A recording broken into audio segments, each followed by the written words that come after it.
Well, shiver me timbers. I have found some oranges from the jungle. I need to get this out. I need some oranges. I need to get the oranges. Get these oranges out. Oh, ahoy. The pirate. Arrgh. I was not expecting you all to see me like this. Yeah. Well then, yeah. Now if you excuse me, get off of me, booty, so I can eat these oranges. I have been hungry. I have been right away from the jungle, and I am back on the ship. I just want to relax.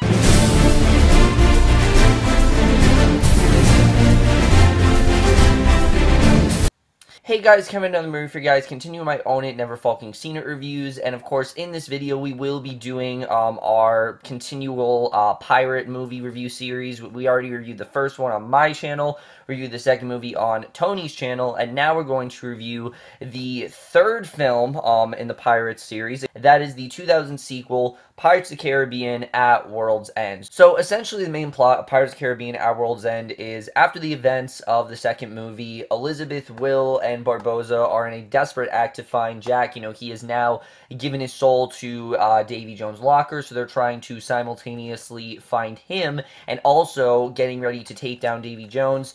But also they're getting ready because the East India Trading Company is trying to eliminate all pirates and do whatever they can to make sure that pirates don't exist anymore. So they have to do what they can to try to take down these various threats, as well as prepare for going to At World's End and beyond in this huge battle, and that's the essential plot of Pirates of the Caribbean at World's End. Now, just like usual, guys, Tony will be giving his portion of the review first, and then you will see my portion of the review. So, Tony, take it away. Hey there, everybody. This is 22TigerDude here, and I am here on Kevin Falk's channel to review Pirates of the Caribbean at World's End. Now, at World's End, I know to many people, it's their least favorite. It's either this film or On Stranger Tides, I know it as being a lot of people, but I think this one gets slightly more hate than On Stranger Tides. And so when it comes to At World's End, how do I feel about this film? Because I loved the first Pirates, and I really enjoyed the second Pirates. I had a lot of fun with it. And at World's End, I'm gonna be honest, I think this is underrated. I actually really enjoy this film. This film still just carries on the fun. Now, yes, granted, is this a more darker film? Is this the darkest in the entire Pirates of the Caribbean franchise?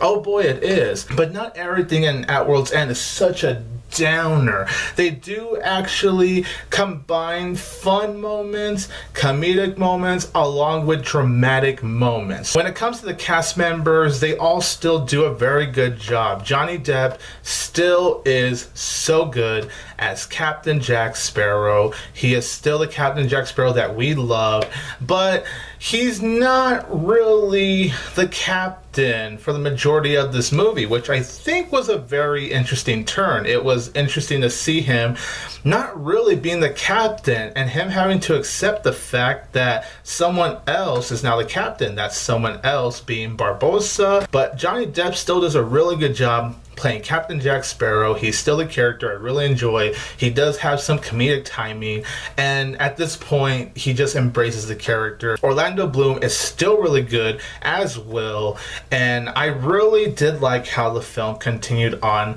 Will's story. I found a lot of things to be very interesting. Story with Will and his father.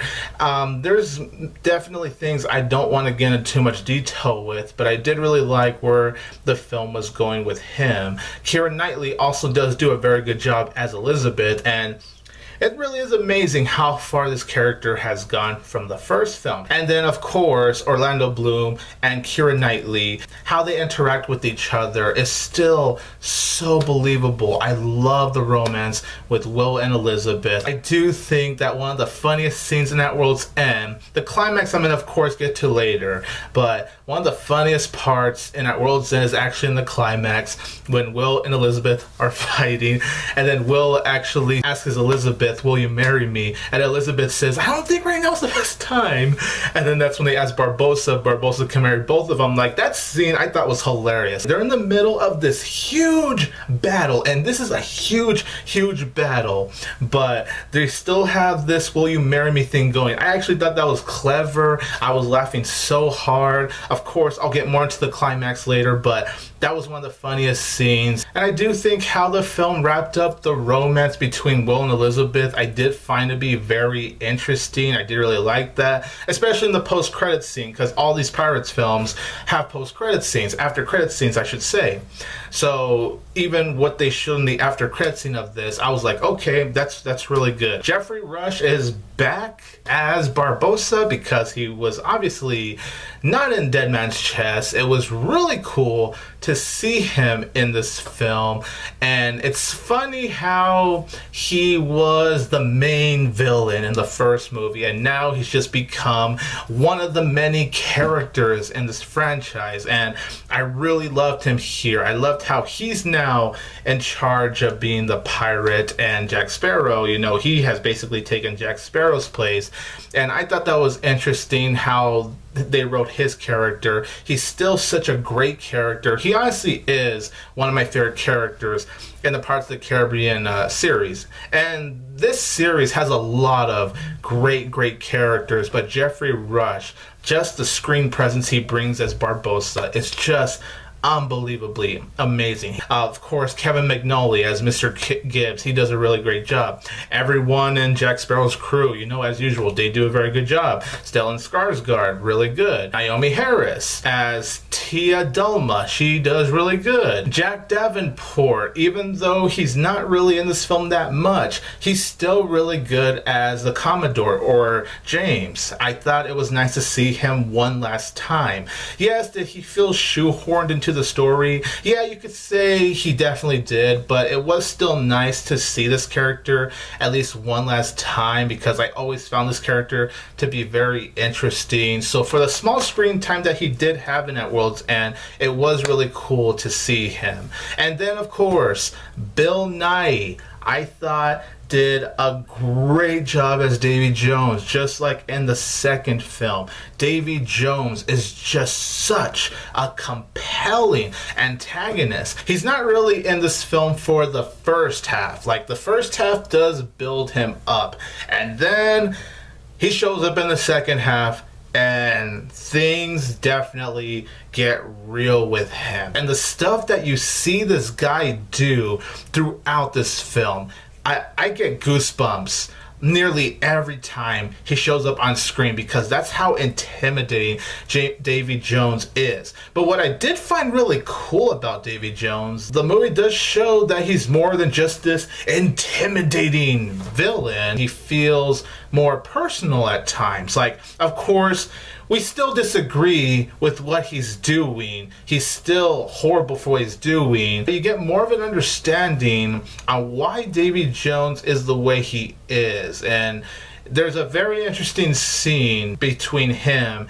and Tia Dalma that I just thought was executed very well. It's personally one of the best scenes in At World's End, in my opinion. Bill Nighy just kills it as this character. Chow Yun-fat, he's really only in the film for like maybe like the first 1 hour, but I thought that for the screen time that he had, he was a pretty interesting character. The action sequences, Gore Verbinski just gets better and better and better with these action sequences. He really makes you feel like you're with all of these pirates. He really makes you feel like you're actually in these treacherous situations that you see these characters go through. All the action sequences in At World's End is terrific. They're just so well filmed. The cinematography in all of these films are amazing. I really feel the tension. I'm at the edge of my seat. I'm literally shaking whenever an action sequence is happening at World's End. But of course, the one action sequence I need to talk about is the climax. Oh my God. I'm going to say this right now. I love the climax in The Curse of the Black Pearl. I really love the climax in Dead Man's Chest. But the climax in At World's End just might actually be the best climax in this entire Pirates of the Caribbean franchise. I'm actually going that far. That climax, from the choreography to the sound editing, just to how the entire climax was filmed, and even the comedy that was in that climax. Everything about that climax was near perfection. I'm being serious. If I were to rate that climax, that is a 4 out of 4 star climax. Just how the entire battle goes down when you see these pirates swinging to another ship, and when you see the cannons coming out of the ships and they're just hitting another ship, it's just wow. There's surprisingly enough funny moments in the climax, as well as some very dramatic moments that I did think were executed very well. And I did think that Beckett was an interesting character. Although he's not this intimidating character like Davy Jones, I still did find this character to be very interesting, just like with the other films, except he has more of a role here in this film. He doesn't really do much. That's definitely something I'll say. He doesn't really do much as this antagonist. Well, because really he's serving for Davy Jones, but still, I did find him to be good, though. The score in these Pirates movies, it's really pointless for me to even bring this up, but the score in At World's End is just incredible. Whether it's an epic score, or more sad score, or more uplifting score, I should say, it's placed very well in every scene in At World's End. And it really does show why Hans Zimmer is personally one of my favorite music composers, because this man truly knows how to make epic, dramatic, uplifting scores. And I have to say, I know this film gets a lot of flack for the way it's written, for it being convoluted, but I did think personally that the script was actually very well written. Yes, there is a lot of stuff that happens here. I completely see that. There is a lot of stuff that you have to follow, but I thought for what the script was going for, I thought it was very interesting. I did really like the story of when Elizabeth, Barbosa, and Will, they have to go find Captain Jack Sparrow. And then we focus on the storyline with Davy Jones and Beckett. And then we focus on the storyline with Will and his father. You know, he wants to break the curse. And then there's still this whole paying debt storyline. And then there's a storyline with Tia Dalma. And then, of course, there's the Will and Elizabeth storyline. And then there's a storyline where Jack Sparrow gets crazy. Like, yes, there's so much to follow, but I will say, even though at times the film feels a little bit unfocused because of how many plots we're following, it never really felt extremely convoluted. I didn't feel like it was this convoluted movie that I know many people think it is. And I do think everything wrapped up very nicely in At World's End, so nicely that I think they could just end it from here. Of course, that wasn't the case, because the ending of this film was definitely a setup for On Stranger Tides. Now, there are some problems, of course, that A World's End definitely has, and one of the problems I did have with the film is Tia Dalma. I mentioned in my review for Dead Man's Chest how, even though she really only has 2 scenes in Dead Man's Chest, but I still didn't find her to be that compelling. She has a bigger role here in At World's End, and I still didn't care, honestly, anytime she was talking and just all this stuff revolving around her. I didn't care for that stuff. And then there is this certain reveal about this character that we learn about later on. And honestly, when we learn about this reveal of her, I'm like, really? You know, I think everyone is aware of this scene, but the conclusion of this character, like the last time we see this character, involves crabs. That's all I'm going to say. Crabs. It was definitely the biggest WTF scene in At World's End. Also, I just mentioned how we follow multiple storylines in this film, and one of those storylines being multiple Jack Sparrows. And personally, the reason I didn't really bring that up in my positives is because I didn't really like the multiple Jack Sparrows subplot. Well, there's only like 3 really. You know, there's normal Jack Sparrow, and then there's the other 2 Jack Sparrows. We only see like 25 Jack Sparrows when we see Jack Sparrow for the first time, and then it ends up being 3 Jack Sparrows. And I get it. Gore Verbinski wanted to show you that Jack Sparrow is hallucinating. Jack Sparrow is crazy. But I don't think that was really needed, because I think the multiple Jack Sparrows was really far-fetched, and it didn't fit the storyline of At World's End for me. Yes, I won't lie, I got a couple of laughs out of that little subplot. I'm not going to deny that, but I really didn't think it fit for the storyline. Now, as I said, Chow Yun-fat, I thought he was good in this film. I liked his character. The problem I had was he's very underused. They don't really do much with this character, as much as I did like him because, you know, he's another one of Jack Sparrow's enemies. I do think that they could have done more with him, and I find it kind of odd that you see him in the movie poster along with Johnny Depp, Geoffrey Rush, Keira Knightley, and Orlando Bloom, and he's only really like in the first 1 hour of the film. For the most part, this being a 2-hour and 49-minute long movie, this is actually a very well-paced movie, but I'm not gonna lie, there is that 15-minute portion of At World's End where I did think that the film was starting to drag. Not like really drag, but it was definitely dragging a little bit, and I'll tell the film to just, you know, pick up the pace, move along.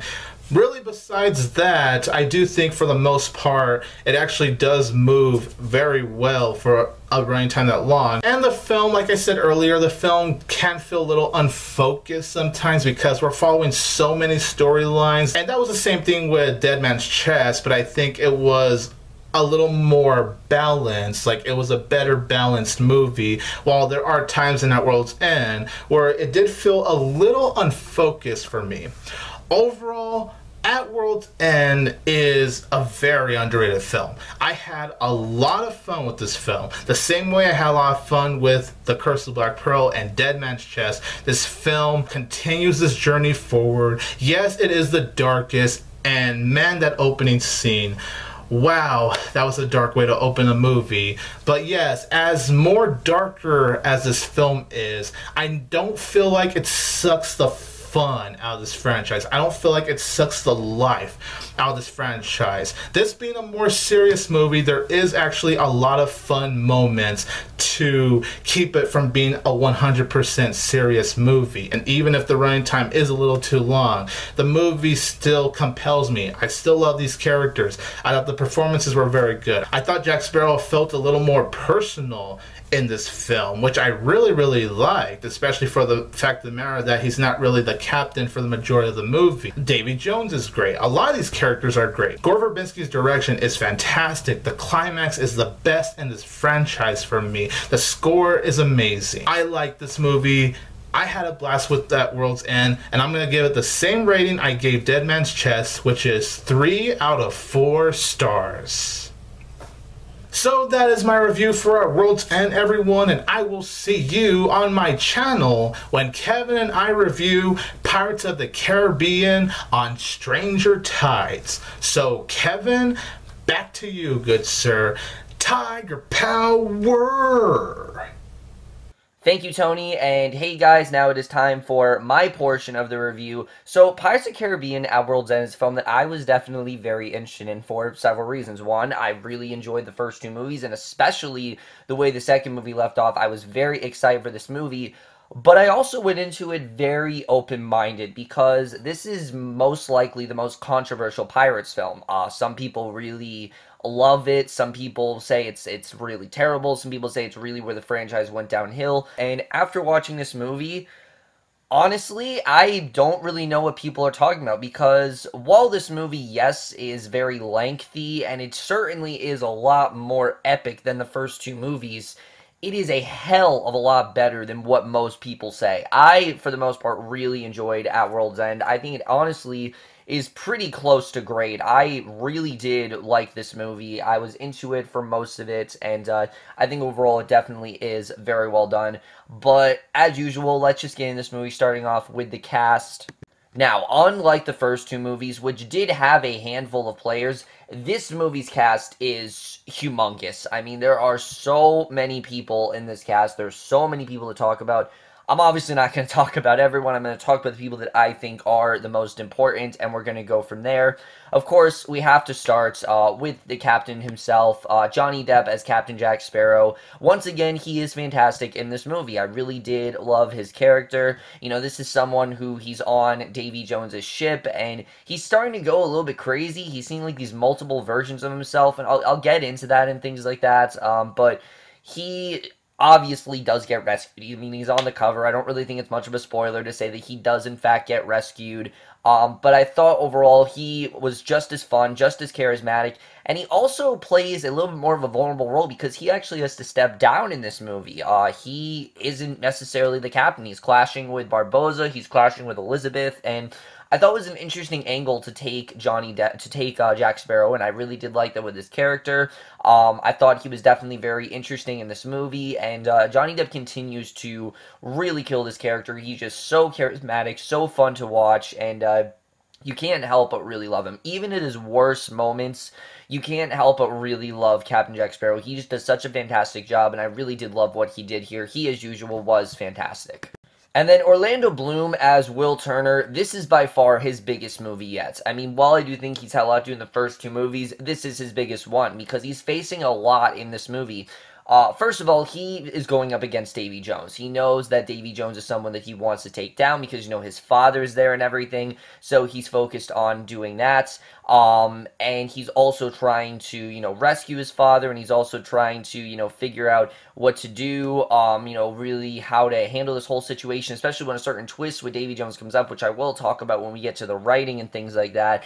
But I really did love his character as usual. I think he really is fantastic. You really do get that heroic persona from Will. He's really willing to do anything for Elizabeth, but also for everyone around him, and I really did love that about his character. And then going to Keira Knightley as Elizabeth, this might be her best movie. I really did love what she had to do here because she actually, in the film, is made captain in this movie. She is made captain, and I really did love that. She basically decides to be the captain here, and I thought it worked really well. I mean, she gives this really great empowering speech towards the end of the movie, but she's also going through a lot of psychological things. I really did like her character. Thought she was definitely great to watch, and again, these two have such great chemistry. You didn't see it as much in the second one because they were apart, but the third one really did make up for it. You really do see the chemistry that they have. You really do see how much they care about each other. And I will agree with Tony. This is one of the greatest movie romances of all time. I think they just work very well together. They never really do betray each other. They're always very loyal to each other, and I really did love that about their characters. They really both were fantastic.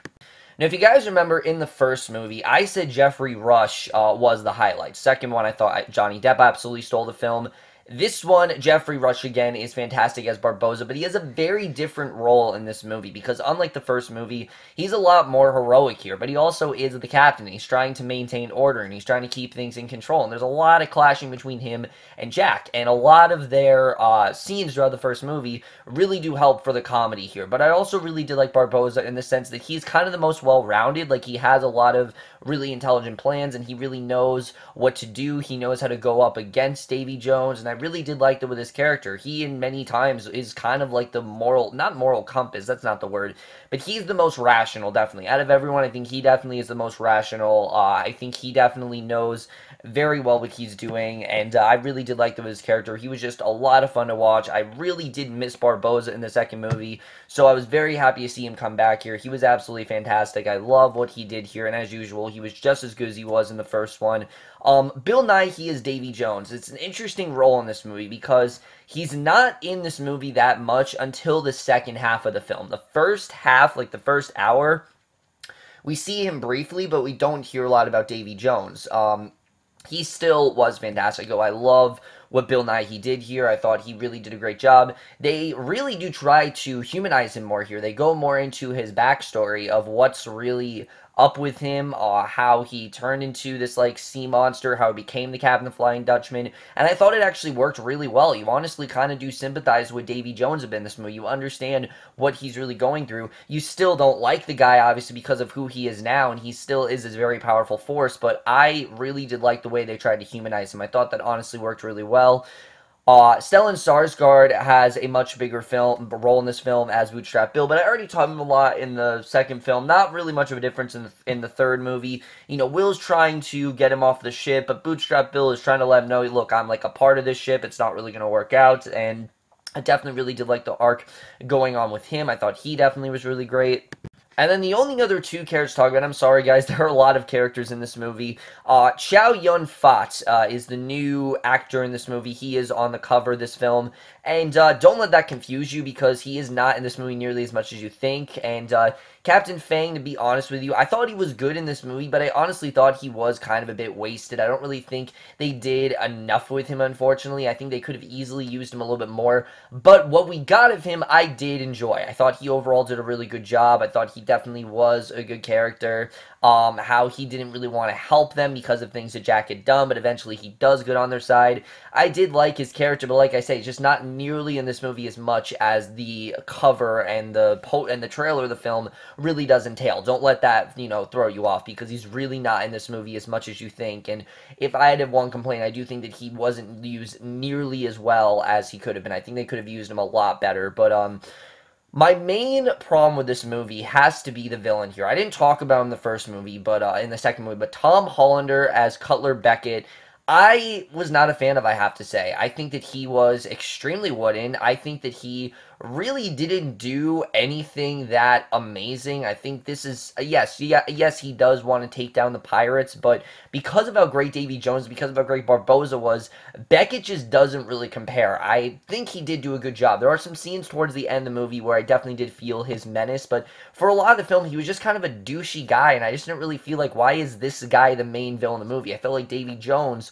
really should have fit that role, but no, Cutler Beckett is the main villain in this movie, and it felt very strange for them to do that. I mean, obviously, I get he has this deep hatred for pirates, but I saw him less as an antagonist and more of just this whiny sort of character that they could have easily just taken down in the second movie. I just didn't really see the role for him here. I didn't really like him that much, and I thought overall he really wasn't that great.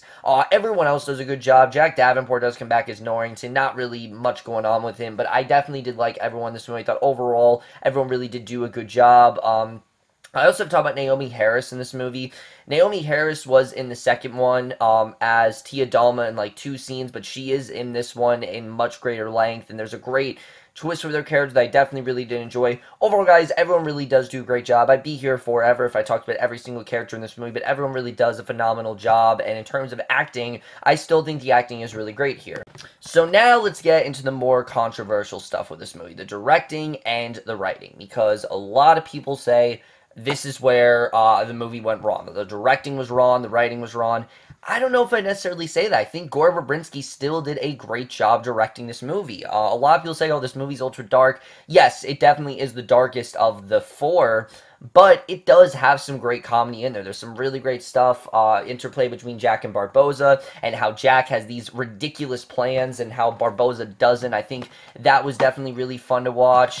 There's just some really fun comedy going on there. Of course, there's a lot of history between Jack and Elizabeth, which I wasn't a fan of in the second movie, but I thought it was, they used it for comedy here, and I was fine with that. I was worried they were going to go in like a love triangle with them, but I'm glad that they didn't, and I thought the dark tone was honestly really earned here. I mean, there's a lot that happened in the second movie that, again, you know, there's a lot of consequences for what happened in the first 2 movies, and I thought that the darkness was actually really did work for this movie. There's a lot of dark stuff going on here. There's a lot of, you know, people wanting to end things and things like that, and I thought the directing in general was definitely really well done. Like I said, it is very dark at times, but I thought it needed to be, honestly. What I like about these Pirates films is that they do go in those dark directions. Even though it's Disney, they're not necessarily kids' films, and I think that's something that people do kind of misconstrue. That sure, this movie is a Disney film, but I don't think this is at all a kids' film. This is a movie that is meant to be viewed by someone a little bit more mature, and I'd say the first one kids can watch, but like the third one, definitely this is a movie you wait to watch with kids, because I do think that this film is a little bit more mature. It's a lot more mature, actually, and especially for a Disney film. Once again, it took a lot of chances, and I was very impressed with the way that went down.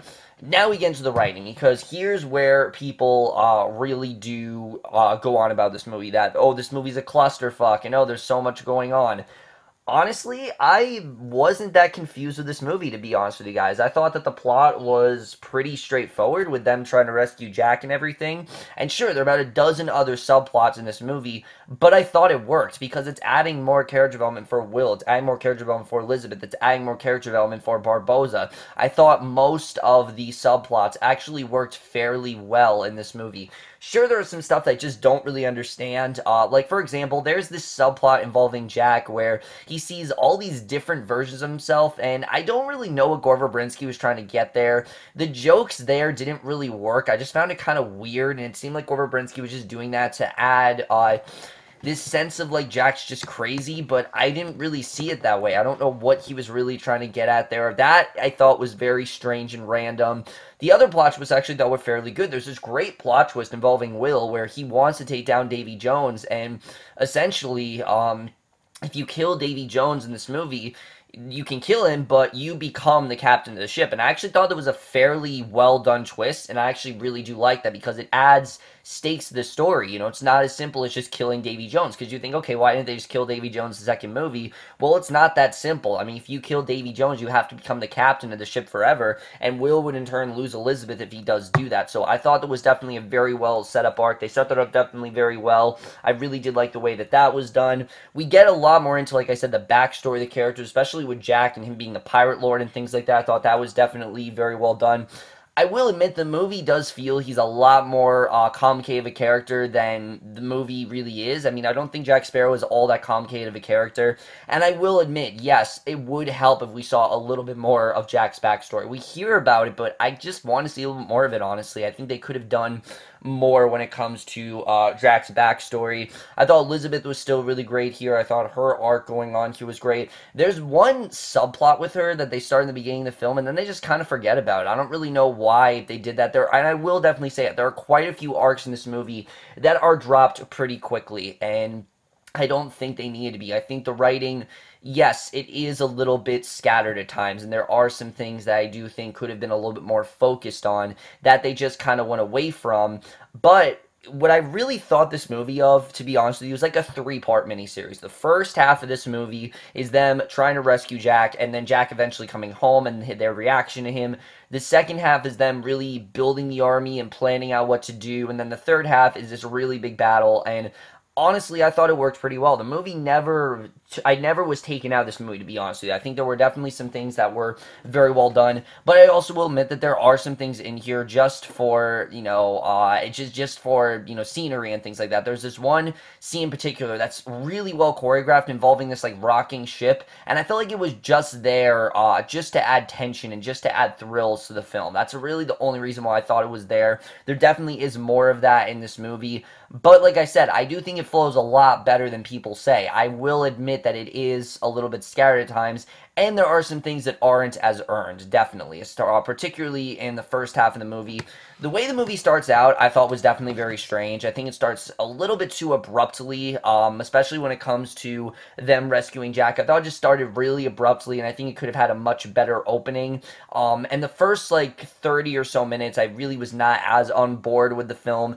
It's really not until you get, like, Sal Fain involved and things like that. That's when I started to get more involved in the film. I will definitely say that. But, again, I think it's a lot better than people really do let on, especially when it comes to cinematography. Holy shit. I mean, this film, by far, has to have the best cinematography in the film. I mean, it has to. I mean, at the time, guys, this was the most expensive movie ever made. It's insane. It really is. But Disney poured their heart and soul into the effects of this film, really to give it the most satisfying visuals yet. And the visuals here are just phenomenal. I mean, they really do play this large role into the film. They add all this tension. They add all sort of, little conflicts and things like that. I really did love the cinematography here. Is just phenomenal to look at. We get more into, there's a lot of rain in this movie. There's a lot of darker scenes. There's a lot of stuff on Davy Jones' boat. Just all that stuff looks fantastic. I love the way that stuff was done. And particularly the final battle. Holy shit. I mean, it really does pay off, I have to say.